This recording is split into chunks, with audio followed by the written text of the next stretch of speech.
Audiolivro. Título: O Relógio de Ouro. Autor: Machado de Assis. O Relógio de Ouro.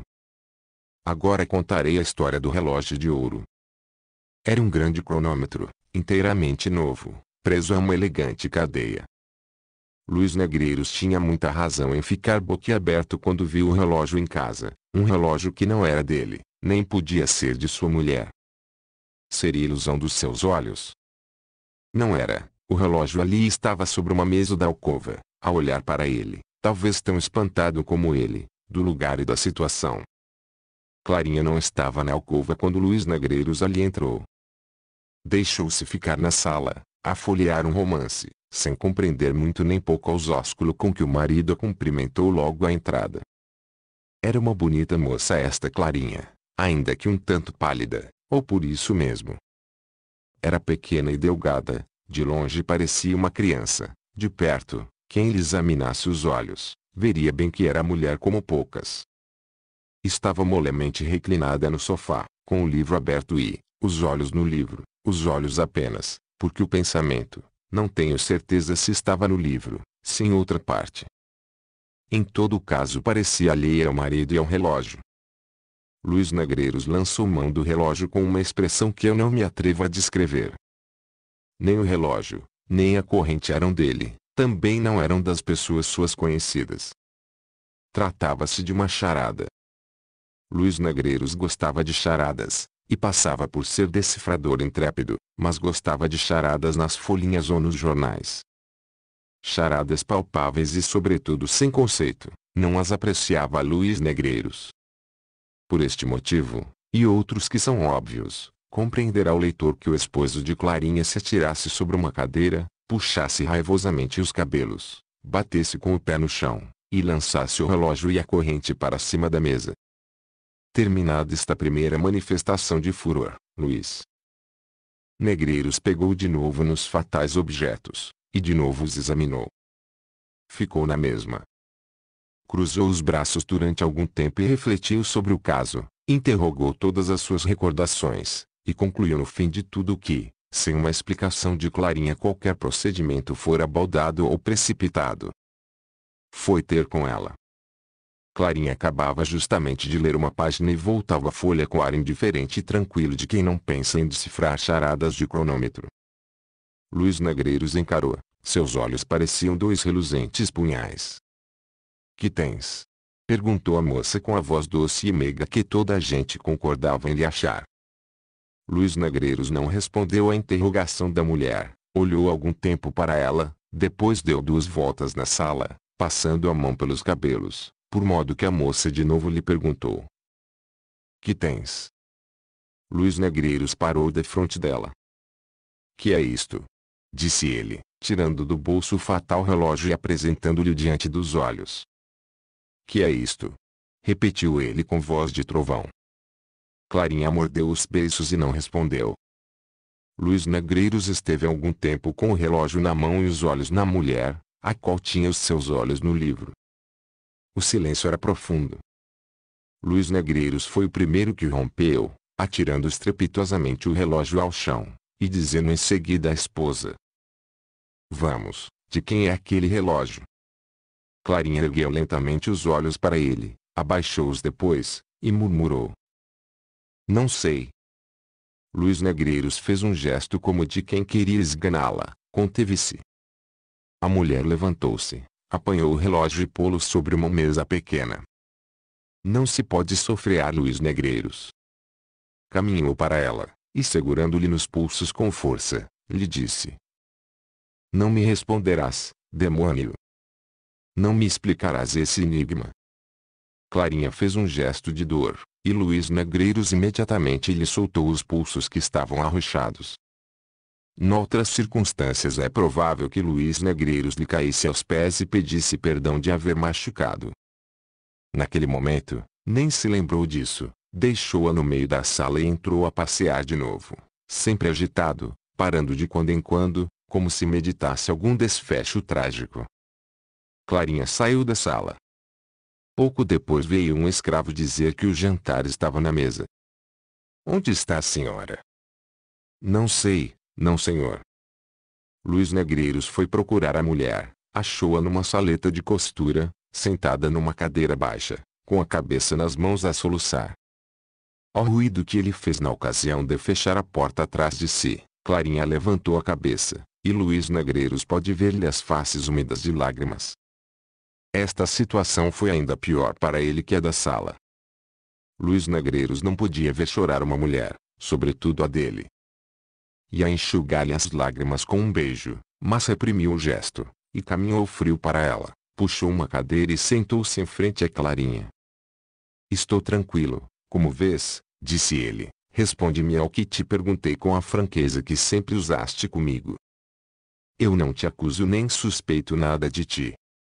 Quisera simplesmente saber como foi parar ali aquele relógio. Foi teu pai que o esqueceu cá? Mas então... Oh, não me perguntes nada, exclamou Clarinha. Ignoro como esse relógio se acha ali. Não sei de quem é. Deixa-me. É demais. Urrou Luiz Negreiros, levantando-se e atirando a cadeira ao chão. Clarinha estremeceu, e deixou-se ficar onde estava. A situação tornava-se cada vez mais grave. Luiz Negreiros passeava cada vez mais agitado, revolvendo os olhos nas órbitas, e, parecendo prestes a tirar-se sobre a infeliz esposa. Esta, com os cotovelos no regaço e a cabeça nas mãos, tinha os olhos encravados na parede. Correu assim cerca de um quarto de hora. Luiz Negreiros ia de novo interrogar a esposa, quando ouviu a voz do sogro, que subia as escadas gritando. Oh, seu Luiz! Oh, seu malandrim! Aí vem teu pai! Disse Luiz Negreiros, logo me pagarás. Saiu da sala de costura e foi receber o sogro, que já estava no meio da sala, fazendo viravoltas com o chapéu de sol, com grandes riscos das jarras e do candelabro. Vocês estavam dormindo? Perguntou o senhor. Meireles tirando o chapéu e limpando a testa com um grande lenço encarnado. Não, senhor, estávamos conversando. Conversando? Repetiu Meireles. E acrescentou consigo. Estavam de arrufos. É o que há de ser. Não vim cá para outra coisa, acudiu Meireles, janto hoje e amanhã também. Não me convidaste, mas é o mesmo. Não o convidei? Sim, não fazes anos amanhã? Ah, é verdade. Não havia razão aparente para que, depois destas palavras ditas com um tom lúgubre, Luiz Negreiros repetisse, mas desta vez com um tom descomunalmente alegre. Ah, é verdade. Meireles, que já por o chapéu num cabide do corredor, voltou-se para o genro, em cujo rosto leu a mais franca, súbita e inexplicável alegria. Está maluco? Disse baixinho Meireles. Vamos jantar, bradou o genro, indo logo para dentro, enquanto Meireles, seguindo pelo corredor, ia ter a sala de jantar. Luiz Negreiros foi ter com a mulher na sala de costura, e achou-a de pé, compondo os cabelos diante de um espelho. Obrigado, disse. A moça olhou para ele admirada. Obrigado, repetiu Luiz Negreiros, obrigado e perdoa-me. Dizendo isto, procurou Luiz Negreiros abraçá-la, mas a moça, com um gesto nobre, repeliu o afago e foi para a sala de jantar. Tem razão, murmurou Luiz Negreiros. Daí a pouco achavam-se todos três à mesa do jantar, e foi servida a sopa, que Meireles achou, como era natural, de gelo. Ia já fazer um discurso a respeito da incúria dos criados, quando Luiz Negreiros confessou que toda a culpa era dele, porque o jantar estava há muito na mesa. A declaração apenas mudou o assunto do discurso, que versou então sobre a terrível coisa que era um jantar requintado. Meireles era um homem alegre, pilhérico, talvez frívolo demais para a idade, mas em todo caso interessante pessoa. Luiz Negreiros gostava muito dele, e via correspondido essa afeição de parente e amigo, tanto mais sincera quanto que Meireles só tarde de má vontade lhe dera a filha. Durou o namoro cerca de 4 anos, gastando o pai de Clarinha, mais de 2 em meditar e resolver o assunto do casamento. Afinal deu a sua decisão, levado antes das lágrimas da filha que dos predicados do genro, dizia ele. A causa da longa hesitação eram os costumes poucos austeros de Luís Negreiros, não os que ele tinha durante o namoro, mas os que tivera antes e os que poderia vir a ter depois. Meirelles confessava ingenuamente que fora marido pouco exemplar, e achava que por isso, mesmo devia dar à filha melhor esposo do que ele. Luís Negreiros desmentiu as apreensões do sogro, o leão impetuoso dos outros dias, tornou-se um pacato cordeiro. A amizade nasceu franca entre o sogro e o genro, e Clarinha passou a ser uma das mais invejadas moças da cidade. E era tanto maior o mérito de Luís Negreiros quanto que não lhe faltavam tentações. O diabo metia-se às vezes na pele de um amigo e ia convidá-lo a uma recordação dos antigos tempos. Mas Luís Negreiros dizia que se recolher era bom porto e não queria arriscar-se outra vez às tormentas do alto mar. Clarinha amava ternamente o marido e era a mais dócil e afável criatura que por aqueles tempos respirava o ar fluminense. Nunca entre ambos se dera o menor arrufo, a limpidez do céu conjugal era sempre a mesma e parecia vir a ser duradoura. Que mau destino lhe soprou ali a primeira nuvem. Durante o jantar Clarinha não disse palavra, ou poucas dissera, ainda assim as mais breves em tom seco. Estão de arrufo, não há dúvida, pensou Meirelles ao ver a pertinaz mudez da filha. O arrufada é só ela, porque ele pareceu-me lépido. Luís Negreiros efetivamente desfazia-se todo em agrados, mimos e cortesias com a mulher, que nem sequer olhava em cheio para ele. O marido já dava o sogro a todos os diabos, desejoso de ficar a sós com a esposa, para a explicação que reconciliaria os ânimos. Clarinha parecia não desejá-lo, comeu pouco e 2 ou 3 vezes soltou-se-lhe do peito um suspiro. Já se vê que o jantar, por maiores que fossem os esforços, não podia ser como nos outros dias. Meirelles sobretudo achava-se acanhado.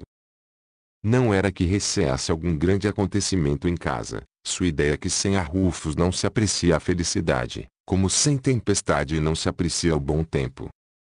Contudo, a tristeza da filha sempre lhe punha água na fervura.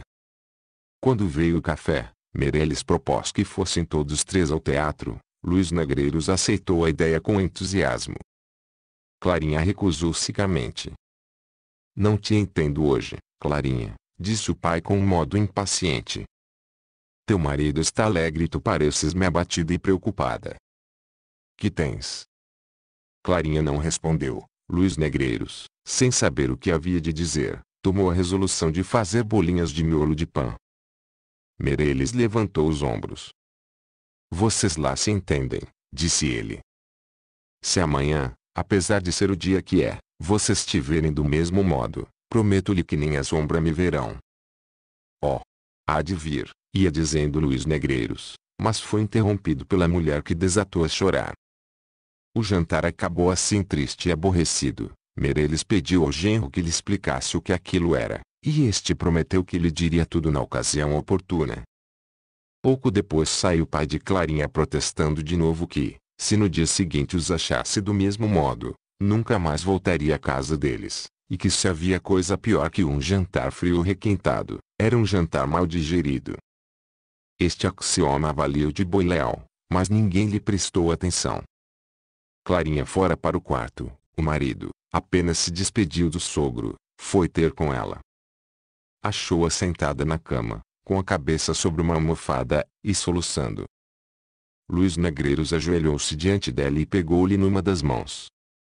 Clarinha, disse ele, perdoa-me tudo. Já tenho a explicação do relógio. Se teu pai não me falha em vir jantar amanhã, eu não era capaz de adivinhar que o relógio era um presente de anos que tu me fazias. Não me atrevo a descrever o soberbo gesto de indignação com que a moça se pôs de pé quando ouviu estas palavras do marido. Luís Negreiros olhou para ela sem compreender nada.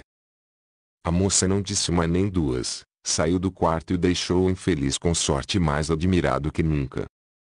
Mas que enigma é este? Perguntava a si mesmo Luís Negreiros. Se não era um mimo de anos, que explicação pode ter o tal relógio? A situação era a mesma que antes do jantar. Luís Negreiros assentou de descobrir tudo naquela noite. Achou, entretanto, que era conveniente refletir maduramente no caso e assentar numa resolução que fosse decisiva. Com este propósito recolheu-se ao seu gabinete, e ali recordou tudo o que se havia passado desde que chegara a casa. Pesou friamente todas as razões, todos os incidentes, e buscou reproduzir na memória a expressão do rosto da moça, em toda aquela tarde. O gesto de indignação e a repulsa quando ela foi abraçar na sala de costura, eram a favor dela, mas o movimento com que mordera os lábios no momento em que ele lhe apresentou o relógio, as lágrimas que lhe rebentaram a mesa, e mais que tudo o silêncio que ela conservava a respeito da procedência do fatal objeto, tudo isso falava contra a moça. Luís Negreiros, depois de muito cogitar, inclinou-se à mais triste e deplorável das hipóteses. Uma ideia má começou a enterrar-se-lhe no espírito, à maneira de verruma, e tão fundo penetrou, que se apoderou dele em poucos instantes. Luís Negreiros era um homem assomado quando a ocasião o pedia. Proferiu 2 ou 3 ameaças, saiu do gabinete e foi ter com a mulher. Clarinha recolhera-se de novo ao quarto. A porta estava apenas cerrada. Eram 9 horas da noite. A moça estava outra vez assentada na cama, mas já não chorava, tinha os olhos fitos no chão. Nem os levantou quando sentiu entrar o marido. Houve um momento de silêncio. Luís Negreiros foi o primeiro que falou. Clarinha, disse ele, este momento é solene. Respondes-me ao que te pergunto desde esta tarde. A moça não respondeu. Reflete bem, Clarinha, continuou o marido. Podes arriscar a tua vida. A moça levantou os ombros. Uma nuvem passou pelos olhos de Luís Negreiros. O infeliz marido lançou as mãos ao colo da esposa e rugiu. Responde, demônio, ou morres. Clarinha soltou um grito. Espera, disse ela. Luís Negreiros recuou. Mata-me, disse ela, mas lê isto primeiro. Quando esta carta foi ao teu escritório já te não achou lá, foi o que o portador me disse. Luís Negreiros recebeu a carta, chegou-se à lamparina e leu estupefato estas linhas. Meu, nhonhô. Sei que amanhã fazes anos, mando-te esta lembrança. Tchaiaiá. Assim acabou a história do relógio de ouro. Jornal das Famílias, 1873. Fim do audiolivro.